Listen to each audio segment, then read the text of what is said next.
আসসালামু আলাইকুম। আজকে আমি আরো একটি টি-শার্ট ডিজাইন করতে যাচ্ছি। এটা একটা বায়ার অর্ডার। তো এই ডিজাইনটা আমি এই জন্য করতেছি, এটা হচ্ছে একটা কাস্টম ইলাস্ট্রেশন। আমরা যে টাইপের ভেক্টর ডিজাইন করি সেই টাইপের ডিজাইন। তো এটা হচ্ছে আমার বায়ার দেওয়া text, be safe and stay alive. এটা হচ্ছে text, need a badass scary grim reaper next to a tombstone that reads dumbass on it. তো এটা আমাদের থেকে বুঝতে হবে যে আসলে বাইরের রিকোয়ারমেন্টটা কি। এখানে একটা স্ক্যারি গ্রিম রিপার চাচ্ছে সে। তো আসলে গ্রিম রিপার কি, গ্রিম রিপারটা কি এটা বোঝার জন্য আমরা গুগলে সার্চ করি বা ফ্রি পিকে সার্চ করি। দেখেন এটাকে বলা হচ্ছে গ্রিম রিপার। গ্রিম রিপার মানে হচ্ছে এই যে একটা ভেক্টর আমরা দেখি না, যে এটা ঠিক না, এটা হচ্ছে মূলত এই ভেক্টরটা, এটা যে ডেথ যেটাকে বোঝানো হয় আর কি, এটা এটার নাম হচ্ছে গ্রিম রিপার। এটা এই সোর টাইপের হাতে থাকে, এটা হচ্ছে গ্রিম রিপার। আর একটা অপশন হচ্ছে টম্বস্টোন। টম্বস্টোন হচ্ছে মূলত ক্রিশ্চিয়ানদের কবর বা যেটাই হোক না কেন ওর উপরে যে পাথরের একটা খোদাই করা, নাম খোদাই করা অংশ থাকে, এটাকে বলে টম্বস্টোন। এটা তো এই টাইপের ডিজাইন করতে গেলে অবশ্যই আমাদের একটু ভেক্টরের প্রয়োজন হয়, কারণ আমরা সবকিছু তো আর ফ্রিতে করতে পারি না। তো সেক্ষেত্রে আমি এখানে কিছু ভেক্টর ইউজ করব, যেটা হচ্ছে আমি অবশ্যই আমাদের গ্রুপে শেয়ার করে দেব।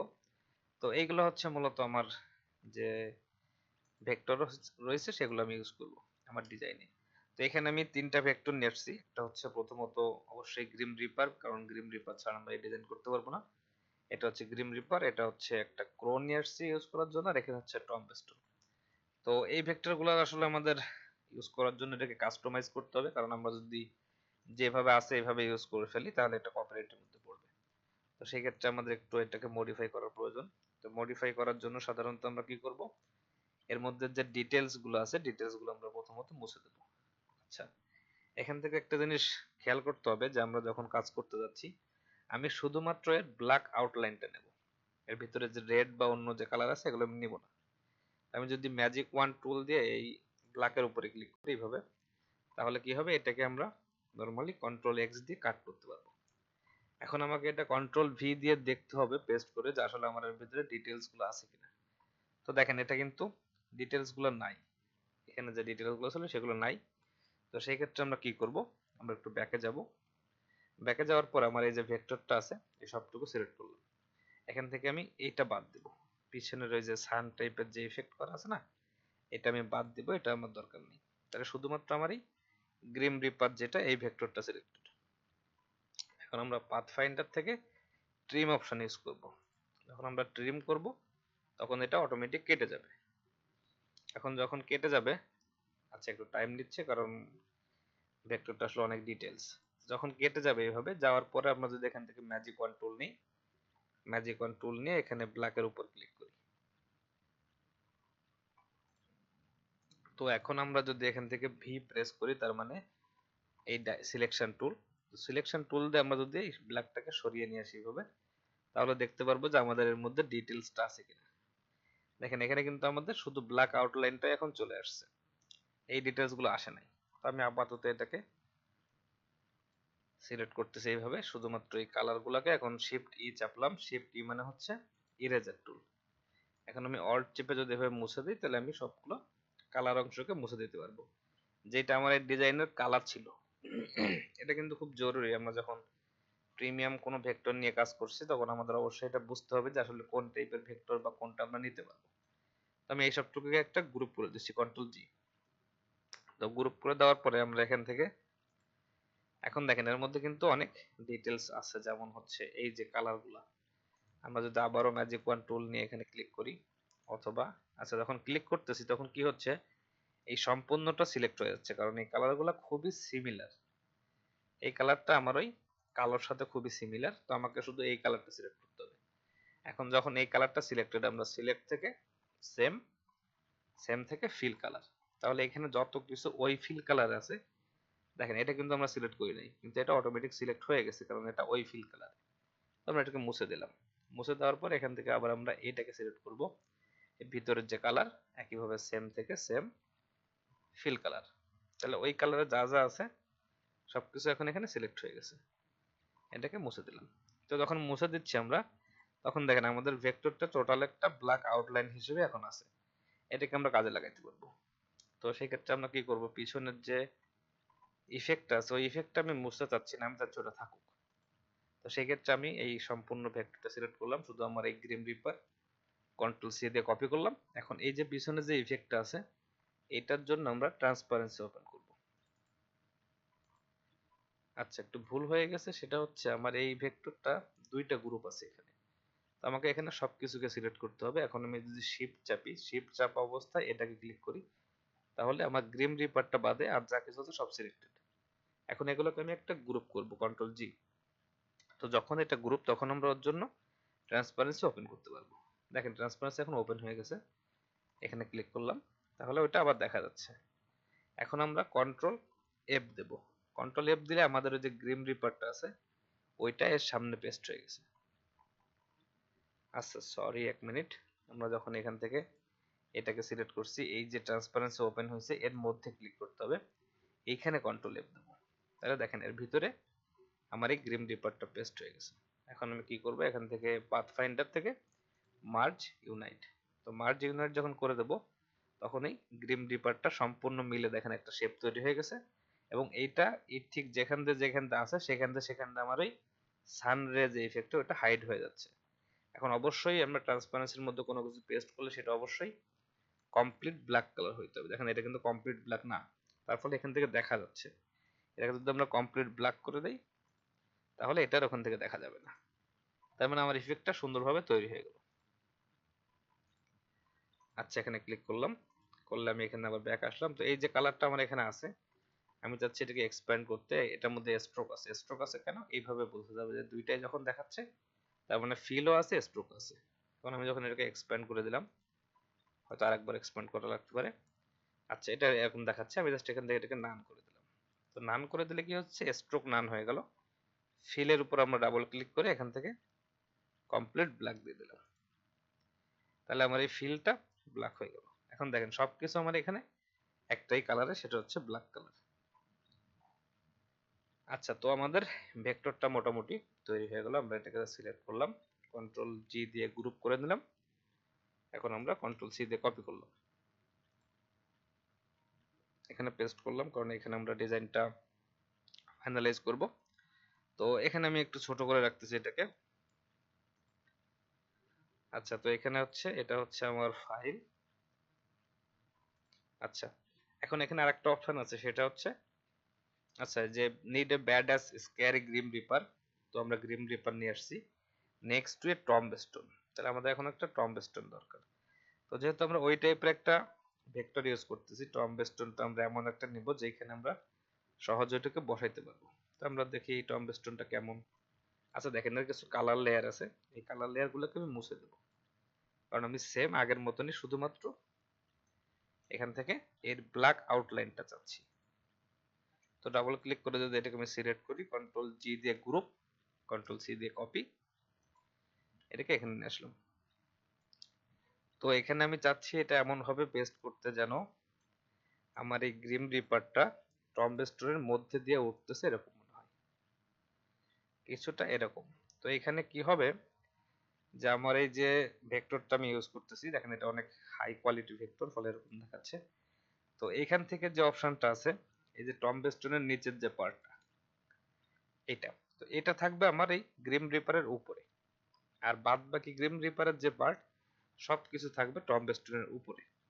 ঠিক আছে, তো আমরা সেইভাবে ডিজাইনটা করব। এখন যখন আমরা কোনো কিছুকে হাইড করতে চাই, আমরা কি শিখছি যে আমরা ট্রান্সপারেন্সি ইউজ করব। ঠিক আছে, তো আমি এখান থেকে জাস্ট একটুখানি অ্যাডজাস্ট করে নেব এটাকে, যদি কোনো প্রয়োজন হয় আমাদের। আচ্ছা, আমি চাচ্ছি এটাকে আর একটু বড় করে দিতে। গ্রিম রিপারটা টম্বস্টোন থেকে উঠতেছে, ফলে ওর থেকে একটু বড়, জাস্ট এরকম কিছু একটা আমরা এখান থেকে চাইলে এটাকে অ্যালাইন করতে পারি। যেমন আমরা এখান থেকে এটাকে যদি এই সমান সাইজে বড় করে দেই, যেমন আমার এই টম্বস্টোনটার যে ওয়াইড আছে সেই ওয়াইডের সাথে ম্যাচ করে দিতে পারবো। এই পাশে অলরেডি ম্যাচ হয়ে আছে। আচ্ছা, তো কিছুটা এরকম দেখাচ্ছে, ঠিক আছে। এখন আমরা কি করব, এখান থেকে যে পার্টগুলো আমার টম্বস্টোনের মধ্যে দিয়ে দেখা যাচ্ছে এগুলোকে আমরা হাইড করে দেব। তো সেই জন্য আমরা এখান থেকে আমাদের এই ভেক্টরটা সিলেক্ট করলাম, এখানে ট্রান্সপারেন্সিতে ডাবল ক্লিক করে ট্রান্সপারেন্সি ওপেন করলাম। আচ্ছা, এখন আমরা কি চাচ্ছি, এইখান থেকে যেহেতু এই গ্রিম রিপারটা টম বেস্টনের মধ্যে দিয়ে উঠতেছে, তাহলে এইখান থেকে এই সব পার্ট দিয়ে কিন্তু গ্রিম রিপারটাকে দেখা যাবে না, এই পার্ট গুলো দিয়ে দেখা যাবে। তো আমরা এখান থেকে সহজে পেন টুল নেব। আচ্ছা, পেন টুল নেওয়ার পরে আমরা এখান থেকে চাচ্ছি যে আপাতত, আচ্ছা এইখান থেকে শুরু করি আমরা। এখান থেকে যেহেতু ওর ইয়াটা দেখা যাচ্ছে, তো আমরা এখান থেকে একটা ইয়া নিচ্ছি, ক্লিক করতেছি, এখান থেকে এখানে ক্লিক করলাম। এখান থেকে আমরা জাস্ট একটা আউটলাইন তৈরি করব। ঠিক আউটলাইনটা হবে আমাদের এই টম বেস্টন বরাবর। আচ্ছা দরকার নেই, এখান থেকে না, সরি আমার একটু ভুল হয়েছে, সেটা হচ্ছে যে আমাদের এই পাশে আসতে হবে। এটা আপনাদের কাছে হয়তো জটিল মনে হইতে পারে, বাট একটু কষ্ট করে দেখবেন তাহলে ইনশাল্লাহ এটা ক্লিয়ার হয়ে যাবে। তো দেখেন আমরা এখান থেকে ঠিক যেই যে এরিয়া দিয়ে আমার গ্রিম রিপারটা দেখা যাওয়ার কথা না, সেখান থেকে একটা শেপ তৈরি করতেছে, অথবা জাস্ট দেখতে থাকেন যে আমি কি করতেছি, শেষ হইলে এটা ক্লিয়ার হয়ে যাবে। তো আমি চাচ্ছি যে এটা আবার এদিক থেকে ব্যাক করব, কারণ এর নিচের যে পার্টগুলো আমরা তো এই পাশটা হাইড করতে চাই না, আমরা এই পাশটা হাইড করতে চাই। তো সেক্ষেত্রে আমরা জাস্ট এখান থেকে নিচ থেকে একটা শেপ এরকম ভাবে তৈরি করে নিয়ে যাব। আচ্ছা এখান থেকে এরকম ভাবে তৈরি করলে হবে না, আমরা একটু ব্যাকে আসি, এখান থেকে আমি এর মধ্যে ঢুকে যাব, কারণ এখান থেকে আমার আবার ওই লাইনটা ফলো করতে হবে, কারণ এখান থেকে আমার যেই এরিয়াটা এখান থেকে দেখা যাচ্ছে, যেমন আমার এই যে সান রেড যে ইয়াগুলো দেখা যাচ্ছে, ওইটা আমি চাচ্ছি যে ওইটা আমার এই টম বেস্টনের বাইরে থাকুক। অথবা আমরা এখান থেকে এই পার্ট দিয়ে শুরু করতে পারি, এখান থেকে এইখানে চলে গেলাম, এখানে ক্লিক করলাম, এখান থেকে এখন এখান থেকে আমার যেই পার্টটা দেখা যাওয়ার কথা না সেই পার্টগুলোকে আমরা হাইড করে দিচ্ছি, এই যে কিছুটা এরকম। তাহলে দেখেন আমাদের এই পার্টটা পুরো হাইড হয়ে গেছে, এখান থেকে আমার ওই গ্রিম রিপারটাকে দেখা যাচ্ছে না। এখন কি মনে হচ্ছে যে এটা গ্রিম রিপারটা এই টম বেস্টনটার পিছনে। আচ্ছা প্রথমত আমাদের যেটা করতে হবে, একটু ভুল হয়েছে আমার, সেটা হচ্ছে আমরা যদি এই যে পার্টটা আছে, এই যে সান রেড যে গ্রুপটা আছে, আমরা যদি এটাকে কন্ট্রোল এক্স দিয়ে কাট করি, তাহলে ওটা কাট হয়ে গেল। এখন আমি এটাকে কন্ট্রোল বি দিলাম, তাহলে ওটা এক্স্যাক্টলি সেইখানে পেস্ট হলো যেখানে ছিল, কিন্তু কন্ট্রোল বি মানে পেস্ট ইন ব্যাক, ফলে সবকিছু পিছনে চলে গেল। তাহলে আমার গ্রিম রিপারের সাথে ওর কোনো কানেকশন থাকলো না। আচ্ছা এখন আমি এই গ্রিম রিপারটা সিলেক্ট করব, এটাকে আমি যদি কন্ট্রোল সি দিয়ে কপি করি, তাহলে আমার এখান থেকে যে টম বেস্টনটা আছে এটাকে সিলেক্ট করতে হবে, করার পরে এর যে ট্রান্সপারেন্সি আছে এটা ওপেন করব এইভাবে। এখন আমরা কন্ট্রোল এফ প্রেস করব, কন্ট্রোল এফ প্রেস করলে কি হবে, ঠিক যেইখানে ছিল সেইখানে পেস্ট হয়ে গেল। তো এর ফলে কি হবে, যেই সব এরিয়া দিয়ে আমি দেখাতে চাই না সেই সব এরিয়া দিয়ে এটা দেখা যাবে না। তো যখন কন্ট্রোল এফ এফ দিয়ে পেস্ট করলাম, দেখেন ঠিক ওই শেপটাই পেস্ট হয়েছে এখানে, কিন্তু আমাদেরকে ওটা একটু মার্জ ইউনাইট করতে হবে, তাহলে কি হবে, টোটালটা মিলে একটা সিঙ্গেল শেপ তৈরি হবে, ঠিক এরকম। এখন এখানে একটু প্রবলেম আছে, সেটা হচ্ছে এই যে এরিয়াগুলো আমরা হাইড করে দিয়েছিলাম ওই এরিয়াগুলো এখন দেখা যাচ্ছে আবার। তো এখান থেকে প্রথম কাজ হচ্ছে, দেখেন এটা কিন্তু ভিতর দিয়ে ভিতর দিয়ে দেখা যাচ্ছে, তার মানে এটা কমপ্লিট ব্ল্যাক না, এটাকে কমপ্লিট ব্ল্যাক করব। তো যখন কমপ্লিট ব্ল্যাক করলাম তখন আর এটা এই এরিয়া দিয়ে দেখা যাচ্ছে না। এখন আমাদের যেহেতু এখান থেকে আমরা একটা শেপ ড্র করছিলাম, যেই শেপটা এই এরিয়াটা হাইড করে দিছিল, ওই শেপটা আমাদের দরকার। তো আমরা কি করব, এখান থেকে এখানে ক্লিক করলাম, এখন আমরা যাব হচ্ছে এই গ্রিম রিপারটা সিলেক্ট করব, তাহলে ওর যে ট্রান্সপারেন্সি করছিলাম ওর মধ্যে আমরা এই শেপটা পাবো, এই যে এই শেপটা। এখন এই শেপটাকে আমি কন্ট্রোল সি দিয়ে কপি করলাম। এখন আমি যাব হচ্ছে টম বেস্টনটার মধ্যে, টম বেস্টনের মধ্যে যে শেপটা আমরা পেস্ট করছি, এই যে কমপ্লিট শেপ, ওর উপরে আমি কন্ট্রোল এফ দেব। তো কন্ট্রোল এফ দিলে ওই যে শেপটা আমরা নিয়ে আসছিলাম ওই শেপটা আবার এখানে পেস্ট হলো, দেখেন এই শেপটা। এখন আমি এই দুইটা শেপকে সিলেক্ট করব, এই টম বেস্টনটা আর এই গ্রিম রিপারটা। এখন আমি শিফট এম ইউজ করব, শিফট এম মানে শেপ বিল্ডার। তো শেপ বিল্ডার দিয়ে আমি এই দুইটা শেপকে মুছে দেবো এখান থেকে, জাস্ট এইভাবে। তাহলে দেখেন আমার এখান থেকে এরকম দেখা যাচ্ছে যে আমার এই গ্রিম রিপারটা মূলত, আচ্ছা আমরা যদি এখানে ক্লিক করি আর একটু সুবিধা হবে দেখতে। তো এখান থেকে এরকম দেখা যাচ্ছে যে আমার এই গ্রিম রিপারটা মূলত এই পার্ট দিয়ে এখান থেকে আমার টম বেস্টনটার উপরে, আবার এইখান থেকে টম বেস্টনটার নিচে, তার মানে এটা টম বেস্টনটার মধ্যে থেকে উঠতেছে। আচ্ছা এখন এইখানে যে শেপটা আছে, এই যে পিছনের যে শেপটা, এটা আমাদেরকে ডিস্টার্ব করতেছে। তো আমি এখানে আমার এই যে টম বেস্টনটা, এটা একটা কন্ট্রোল সি দিয়ে কপি নিলাম, এখন আমরা এই শেপটা সিলেক্ট করব, এই সান রেটা ওর মধ্যে যাওয়ার পর আমরা যদি কন্ট্রোল এফ দিই তাহলে এই টম্বস্টোনটা এর মধ্যে পেস্ট হবে। এখন আমরা এখান থেকে মার্জ ইউনাইট, তাহলে কি হলো, এটা একটা কমপ্লিট শেপ তৈরি হলো। দেখেন এই শেপটা, এই যে শেপটা, এটা এখন দেখা যাচ্ছে না কারণ আমরা ট্রান্সপারেন্সির মধ্যে আছি। তো এই শেপটা তৈরি হলো, এই শেপটার ফলে কি হলো, এটা টোটাল এরিয়াটাকে হাইড করে দিল এবং এখান থেকে আমার এই যে সান রে গুলো এখন ধর আমার ভেক্টরের মধ্যে দিয়ে দেখা যাচ্ছে না, জাস্ট পিছন দিয়ে দেখা যাচ্ছে। তো এটা হচ্ছে আমাদের মেন ভেক্টর যে কাজ ছিল সেটা কমপ্লিট। তো এখন আমাদের একটা ইয়া করতে হবে যে এই টম বেস্টনটাতে আবার এই ডাম ব্যাস টাইপের এটা লেখা থাকতে হবে। তো এটা আমি চাইলে এখানে লিখে দিতে পারি, বাট যেহেতু এটা আমার ক্লায়েন্টের অর্ডার তো আমি চাচ্ছি এটাকে একটু অন্যভাবে আপনাদেরকে দেখাই, কারণ হুবহু একই টেক্সট দিয়ে যদি আমি করি তখন আপনারা আবার এটা কপি করবেন, আপনারা এটা প্র্যাকটিস করবেন, তখন দেখা যাবে যে আমি একটা ঝামেলায় পড়ে যাব। তো আমি জাস্ট এটা চাচ্ছি না, আমি চাচ্ছি যে এটা নর্মালি অন্য একটা টেক্সট দিয়ে করতে। তো সেই জন্য আমি এই টেক্সটটা নিয়ে আসছি যে be thankful you are alive. তো আমি এখান থেকে এটাকে ব্রেক করে নিচ্ছি এই টেক্সটটাকে। আমি যেহেতু এখানে ইয়া করছি, আমার গ্রাফিকটা অনেক হাই রেজলিউশন বানাইছি, ফলে আমার টেক্সটটা অত বেশি গুরুত্বপূর্ণ এখানে না, আমি এখানে জাস্ট টেক্সটটা বসাই দিলেই হবে। ঠিক আছে, তো আমি এখান থেকে, আচ্ছা আমি একটা কাজ করি, সে হচ্ছে আমি এটাকে একটা লাইনে নিয়ে আসি, be thankful you are alive. আমি জাস্ট একটা লাইনে এটাকে বসাই দেবো এই যে এইভাবে।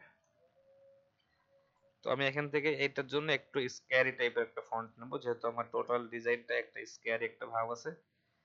আচ্ছা সেক্ষেত্রে আমি এখান থেকে একটা ফন্ট নিতে পারি, অ্যানাদার ডেঞ্জার। হ্যাঁ এটা একটা ভালো, দেখেন স্ক্যারি টাইপের ফন্ট। আমরা যদি চাই এটাকে একটু স্পেসটা বাড়ায় দিতে পারি এগুলোর মধ্যেকার, অথবা আমরা এখান থেকে শিফট টি প্রেস করতে পারি, শিফট টি মানে টাচ টাইপ টুল। এখন আমরা একটা একটা করে টেক্সটকে সরাইতে পারবো। তো আমি এখান থেকে জাস্ট ওয়ার্ডগুলোর মাঝখানে একটু ফাঁকা করে দিচ্ছি, যেমন এই অ্যালাইভটা এর সাথে মিশে যাচ্ছে, জাস্ট এরকম। আচ্ছা তো এখান থেকে আমি জাস্ট এটাকে একটু ছোট করে দেবো কিছুটা এরকম। এখন আমি যেহেতু এখানে একটা টেক্সটের জায়গা ছিল আমার জন্য, যে আমি ওইখানে চাইলে ডাম ব্যাস টেক্সটটা বসাইতে পারতাম, বাট আমি চাচ্ছি যে এখন একটু মডিফাই করতে। ঠিক আছে, তো আচ্ছা মডিফাই করার আগে কি করতে হবে আমাকে, এখান থেকে আমাকে একটুখানি এই এরিয়াটা বাড়াইতে হবে। তো সেই ক্ষেত্রে আমার এই টেক্সটটা এই ভেক্টরটা ঝামেলা করতেছে, এটা এখান থেকে সিলেক্ট হয়ে যাচ্ছে। ঠিক আছে, তো আমি জাস্ট এটাকে, এই যে গ্রুপটা হচ্ছে এইটা, এটা সিলেক্ট, এটাকে লক করে দিচ্ছি। তো লক করলে ওইটা আর নড়বে না। তো এখন আমি কি করব, এখান থেকে আমি কন্ট্রোল এ দিয়ে, সরি শুধুমাত্র এ প্রেস করব, এ প্রেস করলে ডাইরেক্ট সিলেকশন টুল আসে। এখন আমি এইটুকু সিলেক্ট করলাম। আচ্ছা এটা আমি টোটালটাই লক করে দিছি, সরি।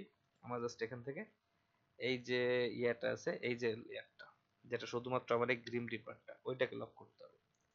লক করে দিলাম, এখন কিন্তু এটা লক না। তো এখন আমি কি করব, এ প্রেস করব, এ মানে ডাইরেক্ট সিলেকশন টুল, এ দিয়ে আমি এই অংশটা সিলেক্ট করব, শুধুমাত্র নিচের অংশটুকু। তখন আমি এটাকে নিচের দিকে নামাইতে পারবো। দেখেন আমি যখন এটাকে নিচের দিকে নামাচ্ছি তখন এই এরিয়াটা বড় হচ্ছে। এখন এই এরিয়াটা আমি বড় করতেছি এই জন্য যেন আমি এর মাঝখানে এখানে আমার টেক্সটটাকে বসাইতে পারি। আচ্ছা এখান থেকে যে এই যে ডিটেলস গুলো আছে এগুলো আমি চাচ্ছি না, তো আমি চাইলে এগুলোকে মুছে দিতে পারি, কারণ এখানে আমার অলরেডি টেক্সট থাকবে, যখন টেক্সট থাকবে তখন এই ডিটেলস গুলো বোঝা যাবে না। এই যে মুছে দিলাম। ঠিক আছে, আচ্ছা এখন আমি কি করব, আমার এই যে টেক্সটটা আছে টেক্সটটাকে জাস্ট এর মধ্যে বসাই দিব, be thankful you are alive. আচ্ছা আমি এখানে শিফট প্রেস করতেছি না, আমি চাচ্ছি যে এটা একটু স্ক্যারি টাইপের হোক, বা আমরা এখানে আরো একটা ফন্ট ইউজ করতে পারি, হ্যালোইন ডি ফন্টটা, অথবা হ্যালোইন ট্রেডস, স্ক্যারি হ্যালোইন, এই ফন্টটা আমরা এখানে ইউজ করব। এটা একটু ভালো টাইপের ফন্ট। দেখেন এখন আমরা চাইলে এখানে একটু ট্রিক্স করতে পারি, যেমন এটাকে আমরা ব্রেক করে দিলাম, ফন্টটাকে ব্রেক করার পরে আমরা এখান থেকে object envelope distort with make with mesh, এখান থেকে 4:4 রাখবো, ওকে। তো এখন আমরা এই প্রত্যেকটা কর্নারকে মডিফাই করতে পারবো, যেমন আমরা যদি এটাকে ধরি, এটাকে এখান থেকে আমরা মডিফাই করে দিলাম, এটাকে এদিকে নিয়ে আসলাম। এখন যখন আমরা একটাকে নিয়ে আসতেছি তখন আমাদের অবশ্যই আরেকটাকেও একটু মডিফাই করতে হবে। ঠিক আছে, তো এখান থেকে প্রত্যেকটা যে কর্নার আছে এই কর্নার গুলোকে আমরা মডিফাই করে দেব। আচ্ছা, কিছুটা এরকম ভাবে। তাহলে কি হচ্ছে দেখেন, আমার এখান থেকে যে হোয়াইটটা আছে, এই যে টম বেস্টনের মধ্যে যে জায়গাটা আমরা তৈরি করছি, এই জায়গাটা টোটালি আমার এই টেক্সট দিয়ে ফিল হয়ে যাচ্ছে। এগুলো কিন্তু আপনারা নর্মালি এইভাবে আসলে করতে পারবেন না, এই যে ওয়েতে আমি দেখাচ্ছি এইভাবে করতে হবে। তো সেই ক্ষেত্রে আপনারা অবশ্যই এখানে আপনারা একটা কাজ করতে পারেন, সেটা হচ্ছে মেক উইথ টপ অবজেক্ট, এই সমান একটা শেপ তৈরি করে নিয়ে, কিন্তু সেটা আসলে কাজ করবে না ভালোভাবে, ওতে টেক্সটটা সুন্দর লাগে না। এবং এতে কি হয় যে এতে আমরা পারফেক্টলি একদম এটাকে সুন্দর মতন আমাদের ইচ্ছা মতন বসাইতে পারি। ঠিক আছে, ঠিক যে এখান থেকে আমরা বেশি দিতে চাই সেখানে বেশি দিতে পারি, যেখানে কম দিতে চাই কম দিতে পারি। আচ্ছা, কিছুটা এরকম। তো এখান থেকে দেখেন আমার এটা একদম আমার শেপটার সাথে আমি মিশাই দিছি। আচ্ছা, এখান থেকে আমরা একটু ভুল হয়ে গেছে, বি থ্যাঙ্কফুল এর পরে একটা এক্সক্লামেশন মার্ক থাকা উচিত, একটা প্রশ্ন সরি বিস্ময় সূচক চিহ্ন থাকা উচিত। আমি জাস্ট এটাকে একটু এখানে দিয়ে দিচ্ছি এরকম ভাবে, যেহেতু আমার টেক্সট গুলো একটু ন্যারো করে ফেলছি। এই যে এরকম, এর ফলে কি হবে, আমার এটা একটা সেন্টেন্সটা কমপ্লিট করবে। আচ্ছা, তো এটা হচ্ছে তাহলে আমাদের ফাইনাল ডিজাইন এই ভিডিওটার জন্য। দেখেন আপনারা, আমি আশা করব এর থেকে আপনারা অনেক অ্যাডভান্স লেভেলের কিছু কাজ শিখতে পারবেন, বিশেষ করে ভেক্টর মডিফাই যে জিনিসগুলো আসলে আমাদের করতে হয় সেগুলো আপনারা এর থেকে অনেক ক্লিয়ার ধারণা পাবেন। আচ্ছা, তো আজকের ভিডিও এই পর্যন্তই। আমি চেষ্টা করব আপনারা যদি রেগুলার সাপোর্ট করেন, আপনারা যদি ভিডিও দেখেন রেগুলার, তাহলে অবশ্যই আমি নিয়মিত ভিডিও বানানোর চেষ্টা করব। আর আপনারা অবশ্যই যদি ফাইলগুলো ডাউনলোড করতে চান সেক্ষেত্রে আপনারা অবশ্যই আমার গ্রুপে জয়েন করতে পারেন। T shirt design master class যে গ্রুপটা আছে আমার, ওইখানে যদি আপনারা জয়েন করেন, আপনারা ডেসক্রিপশনে লিংক পাবেন, ওইখানে যদি জয়েন করেন সেই ক্ষেত্রে আমি আপনাদেরকে এই ভিডিওর বা আমি যেসব ভিডিও করব সেগুলোর ভেক্টর ফাইলগুলো দিয়ে আপনাদেরকে হেল্প করতে পারবো, আপনারা এগুলো প্র্যাকটিস করতে পারবেন অবশ্যই। আচ্ছা, তো এটা হচ্ছে আমার ফাইনাল ডিজাইন। দেখেন, আমরা নর্মালি সাধারণত এত অ্যাডভান্স লেভেলের কাজ কিন্তু আপনারা কোথাও পাবেন না, প্লাস এগুলো কিন্তু আসলে ওইভাবে করাটা অনেক কঠিন ব্যাপার। বাট আপনি যদি বুঝেন বা ঠিকমতো করতে পারেন তাহলে অনেক সুন্দর একদম ইউনিক একটা ডিজাইন করে ফেলা যায়, এরকম ভাবে যা আসলে ভাবাও যায় না যে এই ডিজাইন থেকে ওই ডিজাইন করা সম্ভব। তো যাই হোক, এটাই হচ্ছে আজকের ভিডিও, আজকের ডিজাইন কেমন হলো ডিজাইনটা অবশ্যই কমেন্ট করে জানাবেন। আর পরবর্তী ভিডিও কোন টপিকে চান, কেমন বিষয় চান, আমি অর্ডার কমপ্লিট করব নাকি শুধুমাত্র নিজের ইচ্ছা মতো ডিজাইন করবো, এগুলোও জানাবেন কমেন্ট করে। আশা করি সবাই সাপোর্ট দিবেন। তো ঠিক আছে, সবাই ভালো থাকেন, দোয়া করবেন আমার জন্য। আসসালামু আলাইকুম।